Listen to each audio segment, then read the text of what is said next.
Dears എല്ലാവർക്കും നമസ്കാരം. അലീനയുടെ നാളത്തെ വിശേഷത്തിലേക്ക് എല്ലാ കൂട്ടുകാർക്കും സ്വാഗതം കേട്ടോ. അങ്ങനെ നമ്മുടെ രോഹിത് അലീനയുടെ അടുത്ത് വളരെ മോശമായിട്ട് തന്നെ പെരുമാറിയത് കൊണ്ട് അലീന ആ ഒരു വിഷമത്തിൽ നിന്ന് പ്രാർത്ഥിക്കുക. തൻ്റെ കൂടപ്പറപ്പാണല്ലോ തന്നോട് ഇത്രയും മോശമായിട്ട് പെരുമാറിയത്, അതുകൊണ്ട് തന്നെ അവൾക്കത് സഹിക്കാവുന്നതിനും അപ്പുറത്തെ ഉള്ള ഒരു കാര്യം തന്നെയായിരുന്നു. അങ്ങനെ അവളിങ്ങനെ പ്രാർത്ഥിച്ചുകൊണ്ട് നിൽക്കുന്ന സമയത്താണ് അങ്ങോട്ടേക്ക് നമ്മുടെ വൈജയന്തി വരുന്നത്. ഈ സമയമാണെങ്കിൽ മാഡം താൻ കരയുന്നത് കണ്ടു കഴിഞ്ഞാൽ ഉറപ്പായിട്ടും എന്താ സംഭവിച്ചത് എന്നൊക്കെ ചോദിക്കും. അത് പിന്നെ മറ്റൊരു പ്രശ്നത്തിലേക്കുള്ള കാര്യങ്ങളാകും. അതുകൊണ്ട് അവളാണെങ്കിൽ പതിയെ കണ്ണുനീരൊക്കെ തുടച്ചിട്ട് വൈജയന്തിക്ക് വാതിൽ തുറന്നു കൊടുക്കുക. ആ സമയമാണെങ്കിൽ നമ്മുടെ രോഹിത് റൂമിൽ ഇരുന്നിട്ട് ആലോചിക്കുക, ചേടാ ഹരി പറഞ്ഞതനുസരിച്ചാണെങ്കിൽ താൻ ഇത്രയും കാര്യമായിട്ട് അവളോട് ഇടപഴകിയിട്ട് അവള് തൻ്റെ വഴിക്ക് വരുന്നില്ലല്ലോ. അവൻ ഇനി പറഞ്ഞത് കള്ളത്തരമായിരിക്കുമോ, അലീന അങ്ങനെയുള്ള ഒരു പെണ്ണായിരിക്കുമോ? അങ്ങനെയുള്ള സംശയങ്ങൾ മുഴുവനും നമ്മുടെ രോഹിത്തിന്റെ മനസ്സിൽ ഇങ്ങനെ വരിക. അപ്പോഴാണ് അമ്മ വന്നിട്ട് നമ്മുടെ രോഹിത്തിനെ വിളിക്കുന്നത്.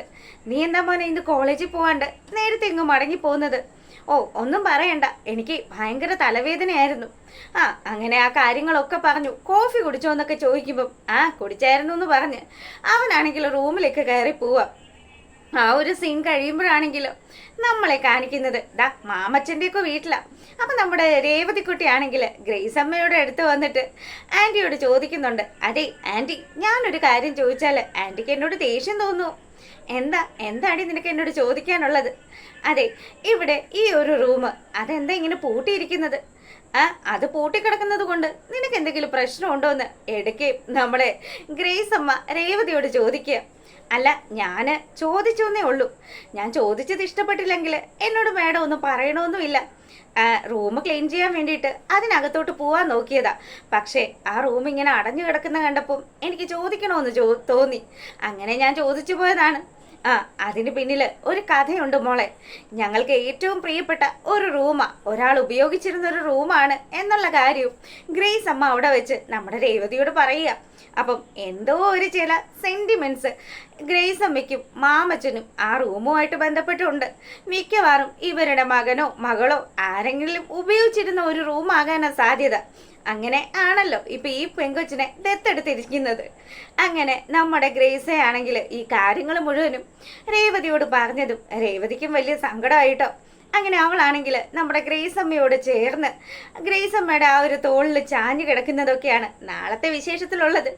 പിന്നീട് നമ്മളെ കാണിക്കുന്നത് നമ്മുടെ വൈജയന്തിയുടെ വീട്ടിൽ അവരെല്ലാവരും കൂടെ ഫുഡ് കഴിക്കാനിരിക്കുക. രേവതി ഓരോ ആൾക്കാരുടെയും രേവതിയല്ല നമ്മുടെ അലീന എല്ലാവരുടെയും ഇഷ്ടാനുസരണം അനുസരിച്ചിട്ടുള്ള ഭക്ഷണമൊക്കെ പ്രിപ്പയർ ചെയ്ത് ആ ഒരു ഡൈനിങ് ടേബിളിൽ എല്ലാം സെറ്റ് ചെയ്ത് വെച്ചിരിക്കുക. ആ സമയമാണ് അങ്ങോട്ടേക്ക് രോഹിത് വരുന്നതും. രോഹിത്തിനാണെങ്കിൽ അലീന ഇന്ന് തന്നോട് ഇങ്ങനെയൊക്കെ പെരുമാറിയതിൻ്റെ ഒരു കലിപ്പുമുണ്ട്. താൻ ആഗ്രഹിക്കുന്ന രീതിയിൽ അലീനയെ തൻ്റെ വരുതിയിൽ വരുത്താൻ വേണ്ടിയിട്ട് അവനാണെങ്കിലോ അവിടെ വെച്ചൊരു ഷോ ക്രിയേറ്റ് ചെയ്യുക. ശരിക്കും ഭക്ഷണം കഴിച്ചുകൊണ്ടിരിക്കുന്ന സമയത്ത് അവൻ നമ്മുടെ അലീന ഉണ്ടാക്കിയ ഭക്ഷണത്തിൽ ഉപ്പ് പോരാന്ന് പറഞ്ഞതും പാവം നമ്മുടെ കൃഷ്ണക്കുട്ടി അങ്ങനെ പറഞ്ഞാൽ എങ്ങനെയാ, ഞങ്ങളെല്ലാവരും ഈ ഭക്ഷണം തന്നെയാണല്ലോ കഴിച്ചത്, ഉപ്പില്ലെന്നൊക്കെ പറഞ്ഞാൽ വിശ്വസിക്കാൻ ഇച്ചിരി പ്രയാസം ഉണ്ടല്ലോ. ഇതിനകത്ത് ഉപ്പുമില്ല പുളിയില്ല വൃത്തികെട്ട ഭക്ഷണമെന്നും പറഞ്ഞ് അവനാണെങ്കിൽ ആ ഒരു പ്ലേറ്റ് എടുത്ത് ഉടച്ചു കളയുക. ഇത് കണ്ടതും വൈജയന്തിക്ക് നല്ല ദേഷ്യം വന്നു. എത്രയൊക്കെ വന്നാലും മകൻ കാണിച്ചത് തല്ലുകൊള്ളിത്തരമാണല്ലോ. അതുകൊണ്ട് തന്നെ അവൾ ചാടി എഴുന്നേറ്റിട്ട് നമ്മുടെ രോഹിത്തിന്റെ നേരെ കൈ ഓങ്ങി വരിക. അപ്പൊ അലീനയ്ക്ക് നന്നായിട്ട് വിഷമമായിട്ടോ. അലീനയ്ക്ക് മനസ്സിലായി ഇവൻ മനഃപൂർവ്വം ഓരോ പ്രശ്നങ്ങളൊക്കെ ഉണ്ടാക്കുകയാണെന്ന്. 2 ദിവസം മുന്നേ വരെ വളരെ നല്ല ഡീസൻ്റ് ആയിട്ട് പെരുമാറിയ പയ്യനാണല്ലോ, ഇപ്പൊ ഇങ്ങനെയൊക്കെ പെരുമാറുന്നത്. അതിൻ്റെ ഒരു വിഷമം നമ്മുടെ അലീനയുടെ മുഖത്തും ഉണ്ട്. അങ്ങനെ അതുമൊക്കെ കഴിഞ്ഞു. പിറ്റേ ദിവസം രാവിലെ ആകുന്ന സമയത്താണെങ്കിൽ അലീന വീട്ടിലെ ഓരോ ജോലികളും ഒക്കെ നല്ല കറക്റ്റായിട്ട് തന്നെ ചെയ്തുകൊണ്ടിരിക്കുക. അങ്ങനെ മുറ്റം തൂത്തുകൊണ്ടിരിക്കുന്ന സമയത്ത് നമ്മുടെ വൈജയന്തി അലീനയുടെ അടുത്തേക്ക് വന്നു. ഒരു ന്യൂസ് പേപ്പറും ഒക്കെ പിടിച്ച് ആശാട്ടി അവിടെ നിന്നുകൊണ്ടുള്ള പത്രം വായനയാണ്. അപ്പോഴത്തേക്കിനും അതെ കുറച്ചുകൂടെ വൃത്തിക്കും മെനയ്ക്കുമൊക്കെ തൂക്കം തുടക്കിയൊക്കെ ചെയ്യാട്ടോ, കുഞ്ഞുമോള് ചെയ്തിരുന്നത് പോലെ. അപ്പോൾ കുഞ്ഞുമോള് ചെയ്തിരുന്നത് പോലെ ഞാൻ ചെയ്താൽ മതിയോ എന്ന് വൈജയന്തിയോട് നമ്മുടെ അലീന ചോദിക്കുക. ഇത് കേട്ടപ്പോൾ തന്നെ അലീനെ ഇങ്ങനെ പറയൂന്ന് കേട്ടപ്പോൾ തന്നെ ശരിക്കും നമ്മുടെ വൈജയന്തി പറയുന്നുണ്ട്, ആ നീ കുറച്ചുകൂടി വൃത്തിക്കൊക്കെ ചെയ്തോ, വേറെ പ്രശ്നമൊന്നുമില്ല. അതായത് നമ്മുടെ അലീന കറക്റ്റായിട്ടാണ് എല്ലാ കാര്യങ്ങളും ചെയ്യുന്നതെന്ന് വൈജയന്തിക്ക് അറിയാം. എന്നാലും എവിടെയൊക്കെയോ ഒരു മുതലാളി അവരുടെ ഉള്ളിലുള്ളത് കൊണ്ട് പുള്ളിക്കാരി ഈ നമ്മുടെ അലീനെ എപ്പോഴും താഴ്ത്തി കെട്ടിക്കൊണ്ട് തന്നെയാണ് സംസാരിക്കുന്നത്. അപ്പം ഇത്തരത്തിലുള്ള ഗംഭീരമായിട്ടുള്ള വിശേഷങ്ങളാണ് നാളെ നടക്കാനിരിക്കുന്നത്. എന്തായാലും ഒറിജിനൽ പ്രൊമോയുമായിട്ട് രാവിലെ വരുന്നതായിരിക്കും. വീഡിയോ ഇഷ്ടമായിട്ടുണ്ടെങ്കിൽ ഒന്ന് ലൈക്ക് ചെയ്യുക കേട്ടോ.